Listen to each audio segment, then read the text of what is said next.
ట్యాంకర్లు మళ్ళొక్కసారి ప్రతి పట్టణంలో దర్శనమిస్తూ ఉన్నాయి. ఇవాళ ప్రతి పల్లెలో ప్రతి పట్టణంలో ఈ రకంగా బిందెలతో మళ్ళీ రోడ్ల మీదకి వచ్చి మహిళా సోదరిమణులు ఆందోళన చేయాల్సిన పరిస్థితి. ఇది హైదరాబాద్లోని ఒక బస్తీ. ఈ రకమైన దుస్థితి హైదరాబాద్లో ఉన్నది. ఇది మేం చెప్పడం కాదు, మీరే పత్రికల్లో మీరే రాస్తూ ఉన్నారు. సికింద్రాబాద్ కంటోన్మెంట్లో ట్యాంకర్ల చుట్టూ మళ్ళా నీటి కోసం ముష్టి యుద్ధాలు చేయాల్సిన దుస్థితి దాపురించిన పరిస్థితి. ట్యాంకర్ కోసం ఇవాళ జలమండలి చుట్టూ కార్యాలయం చుట్టూ తిరగడమే కాకుండా మరి పెద్ద ఎత్తున పోరాటాలు చేయాల్సిన పరిస్థితి. దీనికి ఎన్నో ఉదాహరణలు, ఒకటి కాదు రెండు కాదు. ఇది ఈనాడు అనే పత్రిక రాసిన వార్త. సన్నని దార సాలని సరఫరా, అంటే వస్తే కూడా నీళ్లు సరిగా రావట్లేదు, ప్రెషర్ లేదు అని మీరే రాసిన వార్త. ఇది కూడా ఈనాడు రాసిన వార్త. గుక్కేడు నీటి కోసం 40 అడుగుల లోతున సాహసం. ఇది ఈనాడు రాసిన వార్త. మిషన్ భగీరథలో కీలకమైన దిగువ మానేరులో దిగువ మానేరులో ఈ రకంగా నీళ్లు లేక మరి జలాశయమే ఎండిపోతున్నదని చెప్పి ఈనాడు పత్రికనే రాసిన వార్త. ఇవన్నీ ఎందుకు చూపెడతా ఉన్నా అంటే, ఇవాళ గొంతులెండి ప్రజలు కడుపు మండి మంచినీళ్ళలో మహాప్రభు అని చెప్పి జనం గోల చేస్తుంటే రేవంత్ రెడ్డి గారేమో గొంతు చించుకొని బూతులు తిట్టే పనిలో ఆయన బిజీగా ఉన్నాడు. ఓవైపు రైతుల పొలాలు ఎండుతున్నాయి, ప్రజల గొంతులు ఎండుతున్నాయి, చుక్క నీటి కోసం ప్రజలు అల్లాడుతున్నారు, దూపతో ఏడుస్తున్నారు పట్టణాల్లో. ఆడబిడ్డలు మళ్ళీ బిందెలు పట్టుకొని రోడ్డుకెక్కే రోజులు వచ్చినాయి. ఖాళీ బిందెలతో మంచినీళ్ళ కోసం తిప్పలు పడుతుంటే మహిళలేమో ఖాళీ బిందెలతో రోడ్ల మీద యుద్ధాలు చేస్తుంటే ముఖ్యమంత్రి గారేమో లంక బిందెలని చెప్పి ఆయన మాట్లాడుతూ ఉన్నారు. ఈ అసమర్థ ప్రభుత్వానికి, ఈ అసమర్థ ముఖ్యమంత్రి గారికి ధనవనరులను ఢిల్లీ తరలించడంలో ఉన్న శ్రద్ధ జలవనరులను తరలించడంలో మాత్రం లేదు అనేది విస్పష్టంగా ఇవాళ రాష్ట్రంలోని ప్రతి ఒక్కరికి కూడా అర్థమైంది. మేము 10 ఏళ్ళు ఉన్నాం ప్రభుత్వంలో. 10 ఏళ్లలో కేసీఆర్ గారి నాయకత్వంలో మారుమూల తాండాల్లో కూడా తాగునీటి కోసం తండ్లాట లేకుండా చేసినాం. బ్రహ్మాండమైన వ్యవహారం చేసినాం. హైదరాబాద్లో ఎన్నడూ కూడా ఒక్కరోజు కూడా నీటి బొట్టు కోసం అల్లాడే పరిస్థితి కేసీఆర్ గారు ఉన్నప్పుడు లేదు. కానీ ఇవాళ కేసీఆర్ గారి ప్రభుత్వం దిగిపోగానే మళ్ళీ మాయమైన ట్యాంకర్లన్నీ హైదరాబాద్లో కాంగ్రెస్ పాపం వల్ల హైదరాబాద్లో గల్లీ గల్లీ తిరుగుతూ ఉన్నాయి. హైదరాబాద్లో ఈరోజు ప్రతి గల్లీలో రాత్రింబవళ్ళు ట్యాంకర్ల చప్పులు వినబడతా ఉన్నాయి. ట్యాంకర్ల దందా జోరుగా నడుస్తున్నది. ఇన్వర్టర్లు, జనరేటర్లతో పాటు ట్యాంకర్ల దందా బ్రహ్మాండంగా నడుస్తూ ఉన్నది. దారుణం ఏంటంటే ప్రజలు 3-4 రెట్లు ఎక్కువ రేటు పెట్టి, గతానికంటే ఇప్పటికీ 3-4 రెట్లు ఎక్కువ పైసలు పెట్టి ఇవాళ ట్యాంకర్లు బుక్ చేసుకొని కొనుక్కోవాల్సిన దుస్థితి వచ్చిన మాట వాస్తవం. హైదరాబాద్లో ఎవరిని అడిగినా, మీరు కూడా హైదరాబాద్లో ఉంటారు అందరూ, ఎవరిని అడిగినా చెప్తారు ఈ మాట. ఆనాడు మేము ప్రభుత్వంలో ఉన్నప్పుడు మంచినీళ్లను మానవ హక్కుగా గుర్తించి 38,000 కోట్ల రూపాయలతో రూరల్ ఏరియాలో మిషన్ భగీరథ చేపట్టినాం. దాదాపుగా మళ్ళీ 1,000 కోట్ల రూపాయలతో హైదరాబాద్ పట్టణానికి కూడా రాబోయే 50 ఏళ్ల పాటు ఇబ్బంది లేకుండా వాటర్ ప్రూఫింగ్, వాటర్ స్కేర్సిటీ లేకుండా చేసే ప్రయత్నం చాలా బ్రహ్మాండంగా చేసినాం. మరి దాన్ని నిర్వహించే సమర్థత కూడా ఈ ప్రభుత్వానికి లేదు. కనీసం మిషన్ భగీరథ లాంటి ఒక అద్భుతమైన ప్రాజెక్ట్ నిర్మాణం చేసి వాళ్ళ చేతుల్లో పెడితే దాని నిర్వహణ కూడా చేతగాని ప్రభుత్వం ఈ కాంగ్రెస్ ప్రభుత్వం అనే మాట నేను మీకు విజ్ఞప్తి చేస్తా ఉన్నా. వాళ్ళ అనాలోచిత ప్రణాళిక లేని, అవగాహన లేని విధానాల వల్ల ఇవాళ ఎండాకాలం ఇంకా ఇప్పుడే ప్రారంభమైంది. మార్చ్ ముగిసింది, ఇప్పుడు ఏప్రిల్లో అడుగుపెట్టినాం. ఇంకా మే, జూన్ ఇంకా తీవ్రం ఉంటుంది. ఇప్పటికే ఎండాకాలం ఆరంభంలోనే తాగునీటి కోసం తన్లాట అనేది తారాస్థాయికి చేరుకున్నది. మేమేమో 24 గంటలు ప్రభుత్వంలో ఉన్నప్పుడు ప్రజలకు 24/7 కరెంట్ ఎట్లు ఇవ్వాలి, తాగునీరు ఎట్లు ఇవ్వాలి, రైతులకు సాగునీరు ఎట్లు ఇవ్వాలని మేము ఆలోచన చేసినాం. కానీ వీళ్ళ ఆలోచన ఎట్లుందంటే, వచ్చిందే అబద్ధాల పునాదుల మీద వచ్చినారు. 100 రోజుల్లో ఇది చేస్తాం, అది చేస్తాం అని చెప్పి అబద్ధాల పునాదుల మీద గద్దెకెక్కి వీళ్ళు 24 గంటలు ఒకటే పని చేస్తున్నారు. ఎవలను గుంజాలి, బీఆర్ఎస్ని ఎట్లా దెబ్బకొట్టాలి, ఎవలను బెదిరించాలి, ఢిల్లీకి ఎన్ని సూట్ కేసులు పంపించాలి, ఇదే ఆలోచన తప్ప ఇవాళ రైతుల గురించి కానీ ప్రజల గురించి కానీ కనీస పట్టింపు కూడా ముఖ్యమంత్రి గారికి లేదు. అందుకే సాగునీరు అందక ఒకవైపు రైతులు సతమతం అవుతున్నారు, తాగునీరు అందక ఒకవైపు ప్రజలు ఇబ్బందులు పడతా ఉన్నారు. 100% మళ్ళీ చెప్తా ఉన్నా, నొక్కి వక్కానిస్తా ఉన్నా. ఇది ప్రకృతి కరుణించకపోవడం వల్ల వచ్చిన నీటి కొరత కాదు. ఇది ముమ్మాటికి వైఫల్యాల కాంగ్రెస్ సృష్టించిన కృత్రిమ కొరత. పోయిన వర్షాకాలంలో సాధారణ వర్షపాతం కంటే 14% అధికంగా వర్షాలు కురిసినాయి. ఇది నా లెక్క కాదు, ఐఎండి లెక్క. మీరు కావాలంటే రిపోర్ట్లు మీ అందరి దగ్గర ఉంటాయి. మీరందరూ పాత్రికేయ మిత్రులు, మీరు విజ్ఞానవంతులు, తెలిసిన వాళ్ళు. దయచేసి పోయిన సంవత్సరం సాధారణ వర్షపాతం కంటే 14% వర్షం ఐఎండి లెక్క ప్రకారమే అధికంగా కురిసిన మాట వాస్తవమా కాదా ధృవీకరించుకోవాలని చెప్పి కూడా నా విజ్ఞప్తి. ఇది వీళ్ళ వైఫల్యాల వల్ల అని ఎందుకంటున్నా, ఇది కాంగ్రెస్ సృష్టించిన కృత్రిమ కొరత అని ఎందుకంటా ఉన్నా అంటే 2 ఉదాహరణలు. ఇవాళ ఈ రోజు మీరు ఆలోచన చేస్తే, మేము ప్రభుత్వంలో ఉన్ననాడు చేసింది ఒక నిమిషం చెప్పి దానికి వస్తాను. మేము నగరానికి 40-50 ఏళ్ల పాటు ఎలాంటి ఇబ్బంది లేకుండా అటు గోదావరి కానీ ఇటు కృష్ణ నుంచి కానీ స్కీము డిజైన్ చేసి మిషన్ భగీరథ అని అటు పట్టణ ప్రాంతం కానీ ఇటు పల్లె ప్రాంతం కానీ బ్రహ్మాండంగా చేసినాం. శివారు కాలనీలు మా కుత్బుల్లాపూర్లో కానీ శేర్లింగంపల్లిలో కానీ ఇవాళ శివారు కాలనీలకు కూడా గోదావరి నీళ్ళు తెచ్చాం, కృష్ణా నీళ్లు తెచ్చినాం. ఆనాడు కాంగ్రెస్ ప్రభుత్వం ఉన్నప్పుడు బోలక్పూర్లో ఎట్లా అయితే 8 మంది చనిపోయారో కలుషిత నీళ్లతో మీ అందరికీ తెలుసు. అలాంటి దిక్కుమాల పరిస్థితి రాకుండా చేసినాం. 10 ఏళ్లలో వాటర్ ట్యాంకర్లకు కూడా పని లేకుండా చేసినాం. ఇవాళ వాస్తవం ఏంటి అంటే, దయచేసి మీరు ధృవీకరించుకోండి. మీకు ప్రతి చోట కెమెరాలు ఉంటాయి, మీకు ప్రతి చోట రిపోర్టర్లు ఉంటారు, నెట్వర్క్ ఉంటుంది. ధృవీకరించుకోండి. నేను చేసిన ఆరోపణ తప్ప, నేను చెప్తున్న మాట తప్ప ఒప్ప ధృవీకరించుకోండి, ప్రజలకు చెప్పండి అని చెప్పి కూడా పాత్రికేయ మిత్రులకు నా విజ్ఞప్తి.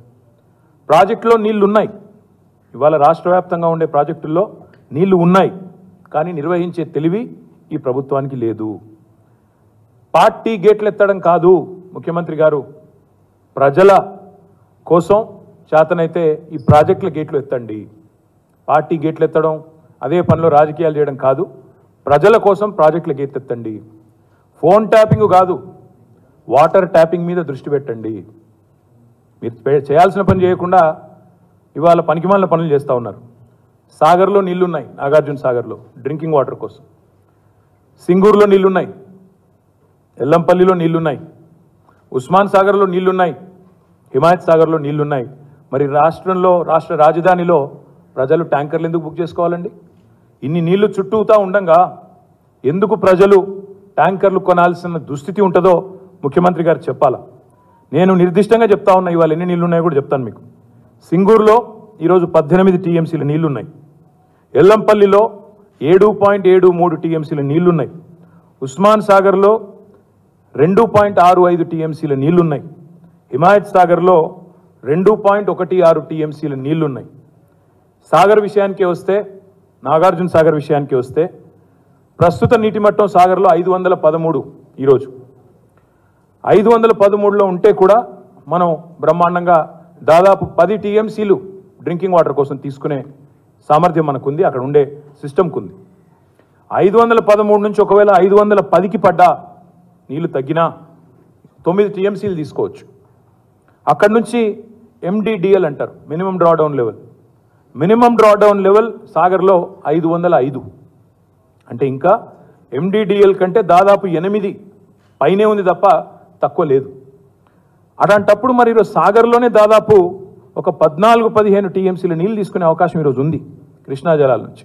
నిజం చెప్పాలంటే కొన్ని సందర్భాల్లో గతంలో ప్రభుత్వాలు ఎండిడిఎల్ కంటే ఇంకా 10 కిందికి పడ్డా, 505 నుంచి 495కు పడ్డా ఎమర్జెన్సీ పంపింగ్ కూడా చేసి ప్రజల గొంతెండకుండా కాపాడిన నేపథ్యం గతంలో ప్రభుత్వాలు చేసినాయి. మేము చేసాం, ఇతరులు కూడా చేశారు.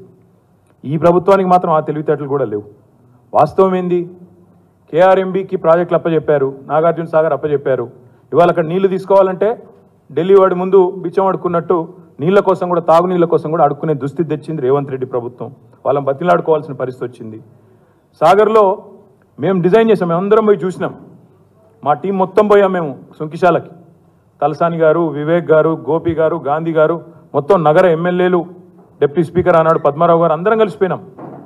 ఒక 4-5 ఏళ్ల కిందట సుంకిశాలలో డెడ్ స్టోరేజ్లో కూడా మనకి నీళ్లు తీసుకునే విధంగా ఒక ప్రాజెక్టును డిజైన్ చేసి, అది దాదాపు 75-80% పూర్తయింది ఆ ప్రాజెక్టు. ఈయన దృష్టి పెట్టింటే, 2-3 మంత్స్ ఈ ప్రభుత్వం దృష్టి పెట్టింటే ఈ ఎండాకాలం లోపల పూర్తయ్యేది. డెడ్ స్టోరేజ్ నుంచి కూడా నీళ్లు తీసుకునే కెపాసిటీ ఉండేది. ఆ పని కూడా చేయలేదు, పట్టించుకోలేదు. పనికిమాలిన రాజకీయాలు తప్ప ప్రజల కష్టాలు లేదు. ఇంకా దరిద్రం ఏంటంటే కేసీఆర్ గారి మీద కక్ష. కాళేశ్వరాన్ని ఒక విఫల ప్రాజెక్టుగా చిత్రీకరించాలి. వచ్చిన మొదటి రోజు నుంచి పట్టుకున్నారు. కాళేశ్వరం కొట్టుకొని పోయింది, కాళేశ్వరం మొత్తం స్కాము, కొట్టుకపోయింది, లేనేలేదు, మేడిగడ్డ మేడిపండైంది అని చెప్పి నోటికొచ్చినట్టు మాట్లాడినారు, విషప్రచారం చేశారు. మరి నేను అడుగుతా ఉన్నా, నిన్న కేసీఆర్ గారు బయలుదేరి ఆయన నల్గొండకి, జనగామకి, సూర్యాపేటకు పోగానే ఎట్లా చాలైనాయి పంపులు? Gayatri pump house, Nandi pump house ఎట్లా చాలైనాయి, ఎట్లా నీళ్లు పరుగులు పెడుతూ ఇవాళ ఆ దృశ్యాలు మీరు చూసే ఉంటారు. గాయత్రి పంప్ హౌజు ఎట్లా స్టార్ట్ అయింది, ఎట్లా ముందుకు పోయిందో ఒకసారి నేను చూపెట్టే ప్రయత్నం చేస్తాను.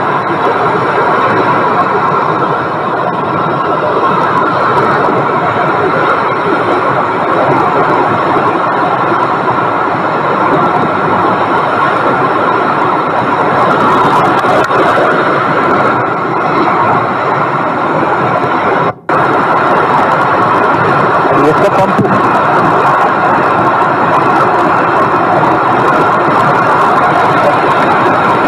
అది ఒక్క పంపు చాలు చేస్తే దుంకిన జల గంగ, గోదావరి గంగ. కాళేశ్వరంలో ఒక్క పంపు, గాయత్రి పంప్ హౌస్లో ఒక్క పంపు చాలు చేస్తే అది ఆ హోరు, జల హోరు. మరి ఇన్ని రోజులు ఆ నీళ్ళు ఎక్కడ పోయినాయండి? ఇన్ని రోజులు అవన్నీ ఆ నీళ్ళు ఎక్కడ దాచిపెట్టారు రేవంత్ రెడ్డి గారు? ల్యాండ్ క్రూజర్లు దాచిపెట్టిరని చెప్పి చిల్లర మాటలు మాట్లాడే బదులు రిజర్వాయర్లలో నీళ్లుండి కూడా ఇవ్వకుండా దాచిపెట్టి ప్రజల గొంతు ఎండడం, పంటలు ఎండే దరిద్రపు పరిపాలన తీసుకొచ్చింది కాంగ్రెస్ పార్టీ, కాంగ్రెస్ ప్రభుత్వం కాదా? ఇవాళ పంటలు ఎండుతూ ఉన్నాయంటే కాళేశ్వరాన్ని ఒక స్కామ్గా చూపెట్టే ప్రయత్నం, కాళేశ్వరంలో నీళ్లుండి కూడా ఇవ్వకుండా రైతుల పంటలు ఎండగొట్టిన ప్రభుత్వం కాంగ్రెస్ ప్రభుత్వం కాదా? గొంతులు ఎండబెట్టిన ప్రభుత్వం కాంగ్రెస్ ప్రభుత్వం కాదా? ఇవాళ ఆ పంపులు ఆన్ చేసి ఈ 3 నెలల్లోనే కనుక మేడిగడ్డను కూడా రిపేర్ చేసింటే ఒక్క ఎకరం అన్న పంట ఎండుతుందా? ఒక్క గొంతన్న ఎండుతుందా? ఎండకుండా చూసుకునే అవసరం, బాధ్యత ప్రభుత్వానికి లేదా? కొట్టుకుపోయిందని ప్రచారం చేసిన కాళేశ్వరంలో ఇవాళ ఎట్లా జల పరవలు ఎట్లా దుంకుతున్నాయి చెప్పాల్సిన బాధ్యత ఈ ప్రభుత్వం మీద ఉంది. ఇన్నాళ్ళు నీళ్లుండి వదలని నిర్వాకం ఈ ప్రభుత్వాన్ని కాదా? మల్లన్న సాగర్ నీళ్లు నిన్న మా హరీష్ రావు గారు స్టేట్మెంట్ ఇచ్చారు. మీరు ఇస్తారా 24 గంటల్లో మేమే గేట్లు ఎత్తాలనా అంటే సాయంత్రం లోపల నీళ్ళు వదిలినారు. అంటే దీని అర్థం ఏంటి? నీళ్లు ఉండి కూడా పంటలు ఎండాలి, పంటలు ఎండి రైతులు నష్టపోవాలి. ఎందుకు రైతులు నష్టపోవాలి? ఎందుకు ఎండాల పంటలు? ఎందుకంటే పంట పండితే బోనస్ ఇవ్వాల్సి వస్తుంది. పంట పండితే బోనస్ ఇవ్వాలా? ఇక సపరేట్గా ఎండబెట్టి అటు కాళేశ్వరం స్కామ్ అని కేసీఆర్ను బదనాం చేయాలి, నీళ్లు లేవని బుకాయించాలి, మీడియాలో మాత్రం అడ్డమైనని మిగతా వార్తలన్నీ తెచ్చి ప్రజల అసలు దృష్టి మొత్తం మరల్చాల. ఇది వాళ్ళ ఎజెండా. పంట పండితే బోనస్ ఇవ్వాల్సి వస్తుంది కాబట్టి పంటలు ఎండాలి. ఇది రేవంత్ రెడ్డి గారి యొక్క కుట్ర. అందుకే నేను అనేది ఇది వచ్చిన కరువు కాదు, కాంగ్రెస్ తెచ్చిన కరువు. గత 10 ఏళ్లలో ఏనాడు బిందెలు దర్శనమీయలేమా హైదరాబాద్లో? ఇవాళ హైదరాబాద్లో బిందెలు, ట్యాంకర్లు ఏ గల్లీకి పోయినా కనబడతా ఉన్నాయి. నేను ఒకటే అంటా ఉన్నా ఈ ముఖ్యమంత్రి గారిని, ముఖ్యమంత్రి గారు హైదరాబాద్ మీకు ఓటు వేయలేదు మాకు తెలుసు, మీకు కూడా తెలుసు. మరి అందుకోసం ఏమైనా బదిలా తీసుకుంటున్నావా? హైదరాబాద్ ప్రజల మీద ఏమైనా పగబట్టినవా? ఎందుకు ఈ కక్ష నీకు? మాకు అర్థం కాక అడుగుతా ఉన్నా. హైదరాబాద్లో ఇలా తాగునీటి డిమాండ్కి సరిపడా నీళ్లు ఉన్నాయి.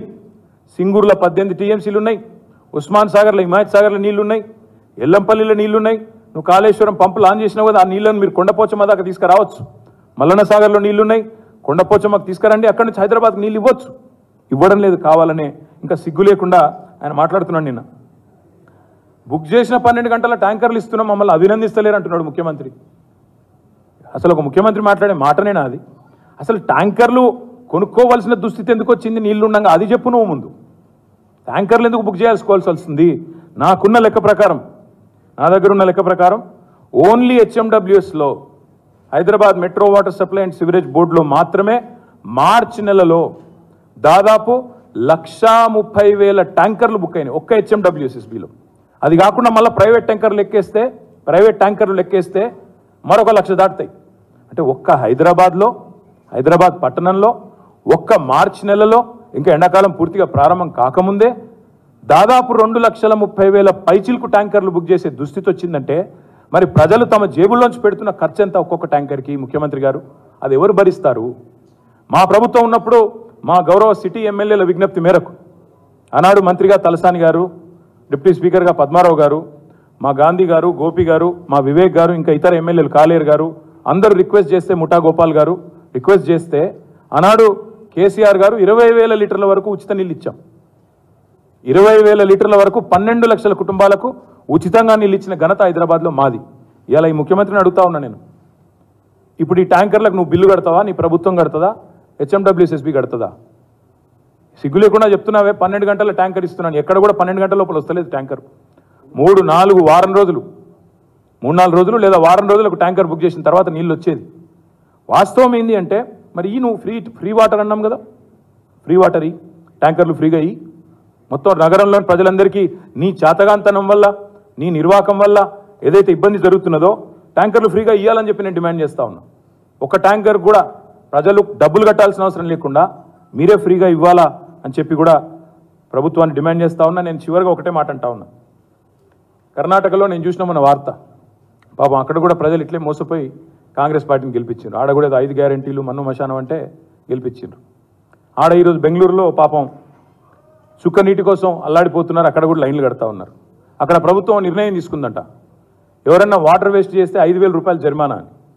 నేను అంటున్నా, ఈ ముఖ్యమంత్రి గారు కల్పతరువు లాంటి కాళేశ్వరం ప్రాజెక్టును పండుకోబెట్టి హైదరాబాద్లోని సమీపంలోని రిజర్వాయర్లు నింపక ఇలా మీ కక్షతో, రాజకీయ కుట్రతో రాష్ట్ర ప్రజలను బలి చేసినారే, ప్రజల ప్రాథమిక హక్కైన మంచినీళ్ళు ఇవ్వకుండా సతాయించినారే, మరి మేము కష్టపడి నిర్మించిన ప్రాజెక్టులను కూడా ఇవాళ ఆగమాగం చేసి నీటి నిర్వహణలో కూడా విఫలమైనరే, నీళ్ళు ఇవ్వకుండా సతాయించినరే, మరి మీ అసమర్థతతో ఇవాళ రాష్ట్ర ప్రజలు గొంతెండేటట్టు చేసినరే, నీటిని వృధా చేస్తేనే 5,000 రూపాయల జరిమానా వేస్తే ముఖ్యమంత్రి గారు, మరి నీళ్ళను ఎత్తిపోయకుండా 100 రోజుల సమయాన్ని వృధా చేసినందుకు ఈ ముఖ్యమంత్రికి, ఈ ప్రభుత్వానికి ఏం జరిమానా వేయాలో ప్రజలు ఆలోచించాలని చెప్పి నేను విజ్ఞప్తి చేస్తా ఉన్నా. అందుకే మళ్ళీ అంటా ఉన్నా, ఇది కాంగ్రెస్ తెచ్చిన కరువు తప్ప కాలం తెచ్చిన కరువు ఎంత మాత్రం కానే కాదు. ముమ్మాటికి ఇది రాష్ట్ర ప్రజలందరూ కూడా ఆలోచించవలసిన సందర్భం. హైదరాబాద్ నగర ప్రజల తరపున నేను డిమాండ్ చేస్తున్నా, మీరు వెంటనే ఉచితంగా ట్యాంకర్లు ఇవ్వండి. ఇది మీ చాతగాంతనం వల్ల వచ్చిన పరిస్థితి. ప్లస్ వెంటనే ప్రాజెక్టుల గేట్లు ఎత్తండి, సింగూరులోంచి నీళ్లు తెండి, ఉస్మాన్ సాగర్ వాడండి, హిమాయత్ సాగర్ వాడండి. అదేవిధంగా కాళేశ్వరంలో ఆల్రెడీ పంపులు ఆన్ చేసినారు. మీరు నిన్న మొన్నటిదా కొట్టుకుపోయిందన్నారు, ఇప్పుడేమో పంపులు ఆన్ చేసినారు. కొండపోచమ్మ నింపండి, మల్లన్న సాగర్ నింపండి. హైదరాబాద్ ప్రజల గొంతు, అదేవిధంగా రాష్ట్ర ప్రజల గొంతు ఈ ఎండాకాలంలో మరి తప్పకుండా మీరు క్షమాపణ చెప్పి మరి వారి గొంతును ఎండకుండా చూసుకోవాలని చెప్పి కూడా రాష్ట్ర ప్రభుత్వాన్ని డిమాండ్ చేస్తూ, మా నగర ప్రజల తరపున కూడా రాష్ట్ర ప్రభుత్వం యొక్క దుర్నీతిని ఎండగట్టే విషయంలో మేము కూడా చూస్తున్నాం. అవసరమైతే జలమండలి దగ్గర కూడా ధర్నాలు పెడతాం. ఇంకొక మాట కూడా చివరిగా నేను చెప్పి ముగిస్తాను. మొన్న నేను రసూల్పుర పోయినా కంటోన్మెంట్లో, అక్కడ స్వరూప అని ఒక మహిళ వచ్చింది. అన్న, మీరున్నప్పుడు 20,000 లీటర్లు ఫ్రీగా వచ్చేది, ఇప్పుడు నాకు బిల్లు వస్తున్నది, గత సంవత్సరం బిల్లు మొత్తం ఒకటేసారి పంపినరు అన్న, నాకు 8,000 బిల్లు పంపినరు అని చెప్పి వారు బిల్లులు తీసుకొని వచ్చి మరీ చూపెట్టినారు. నేను రాష్ట్ర ప్రభుత్వాన్ని, HMWS నుండి డిమాండ్ చేస్తా ఉన్నా. మున్సిపల్ మంత్రి వేరే లేరు, రేవంత్ రెడ్డి గారే ఉన్నారు కాబట్టి వారినే డిమాండ్ చేస్తున్నా. మీరు మీ HMWSSBకి ఆదేశాలు ఇవ్వండి, తక్షణమే ఈ ప్రజలను ముక్కుబిండి బిల్లు వసూలు చేసే పద్ధతిని విరమించండి. ఫ్రీ వాటర్ అని చెప్పి గవర్నమెంట్ ఆర్డర్ ఉంది, మీరు దాన్ని వయలేట్ చేసి ఇవాళ ప్రజల ముక్కుబిండే విధంగా బిల్లులు వసూలు చేయడం అనేది అన్యాయం. వెంటనే తక్షణమే ఆ బిల్లులు ఏవైతే ఇష్యూ చేసినరో వాటిని రద్దు చేయాలి. ఫ్రీగానే 20,000 లీటర్లు ఇవ్వాలి, ఫ్రీగా ట్యాంకర్లు ఇవ్వాలి. నీ ప్రభుత్వం ముందుకు వచ్చి ప్రజలకు క్షమాపణ చెప్పాలని చెప్పి కూడా నేను డిమాండ్ చేస్తాం.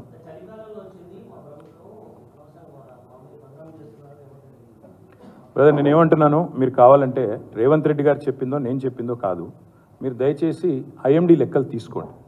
పోయిన సంవత్సరం వర్షాలు ఎంత పడ్డాయి? సాధారణం కంటే ఎక్కువ వర్షాలు పడ్డాయి, 14% అధికంగా పడ్డాయి. మేము అధికారం నుంచి దిగిపోయిన నాడు జలాశయాలన్నీ నిండు కుండల్లా ఉన్నాయి. ఈ 3-4 నెలల్లో ఏం జరిగింది అంటే, వాస్తవం ఏంటంటే, మా మీద కోపంతో మేడిగడ్డను ఒక బూచిగా చూపెట్టి గోదావరిలో నీళ్ళు లిఫ్టింగ్ బంద్ చేసిండ్రు. కృష్ణలో కూడా వీళ్ళకి నీటి నిర్వహణ రాదు. మా ముఖ్యమంత్రి కేసీఆర్ గారు ఉన్నప్పుడు ఆనాడు ఒకసారి ప్రాజెక్టుల విషయంలో ఎంత పట్టుదలగా ఉండేదంటే, ఆయన అక్కడ కింది స్థాయిలో ఉండే ఏఈలకు, డిఈలకు కూడా స్వయంగా ముఖ్యమంత్రి గారు ఫోన్ చేసి చెరువులు నింపండి, చెరువులు నింపండి అని గోల చేసి ఆనాడు ప్రతిరోజు వాటర్ మేనేజ్మెంట్ అనేది తానే స్వయంగా చూసుకునేది కేసీఆర్ గారు. ఈ ముఖ్యమంత్రి గారికి తెలియదు, వాళ్ళ మంత్రులకు తెలియదు, వాళ్ళ కనీసం అవగాహన లేదు. వాస్తవం ఆయనకు పరిపాలన అనుభవం కూడా లేదు. నేను ఆయన తప్పు పట్టట్లేదు, పరిపాలన అనుభవం లేదు, పోనీ నేర్చుకుందామనే జిజ్ఞాస కూడా లేదు. దానివల్ల వచ్చిన ఉపద్రవం ఇది. అందుకే ఇప్పటికైనా నేను ఏమంటున్నా అంటే, కాళేశ్వరం కొట్టుకుపోయిందన్నారు, మరి నీళ్ళ పంపు చేస్తున్నారు, పైకి పంపు చేయండి, నీళ్ళు తీసుకురండి హైదరాబాద్కి, ఎల్లంపల్లికి చేయండి, ఎల్లంపల్లి నుంచి హైదరాబాద్కి నీళ్ళు ఇవ్వండి, సింగూరు వాడండి. సోర్సెస్ చూపెడుతున్నాం కదా, మీకు తెలియదు కదా, చెప్తున్నాము, నేర్చుకోండి, ప్రజలకు ట్యాంకర్ల బాధ తప్పియండి, లేదా ట్యాంకర్లన్నా ఫ్రీగా ఇవ్వండి, అదన్నా చేయండి. సర్లేండి, ఇప్పుడు చెల్లని నోట్లు, ఈ పెద్ద పెద్ద మాటలు ఇవన్నీ కాదు. ఇవాళ దేశంలో కాంగ్రెస్ రాహుల్ గాంధీ కంటే చెల్లని నోటు ఎవరు ఉన్నారా అండి? ఆయన సొంత సీటే గెలవలేడు, ఆమెతే ఓడిపోయిండు, వాయనాడు వారిపోయింది, ఇలా వాయనాడులో కూడా ఓడిపోయే పరిస్థితుంది. కాంగ్రెస్ 40 సీట్లు దాటి గెలవదు దేశంలో, అందరికీ తెలిసి. ఇది నేను అంటలేను, ఇది వాళ్ళ పార్ట్నర్సే అంటున్నారు. స్వయంగా మమతా బెనర్జీ గారే చెప్తున్నారు, చెల్లని నోటు ఎవరో ఈ దేశంలో అందరికీ తెలుసు. అయినా నాకు తెలియకడుగుతా, రేవంత్ రెడ్డి గారు ఎవరి కోసం పోటీ చేస్తున్నారో, ఎవరి కోసం పనిచేస్తున్నారో మీరు కూడా ఆలోచించండి ఒకసారి. ఆయన రాహుల్ గాంధీ కోసం పనిచేస్తుండా, మోడీ కోసం పనిచేస్తుండా, మీరు కూడా చూడండి, జాగ్రత్తగా చూడండి.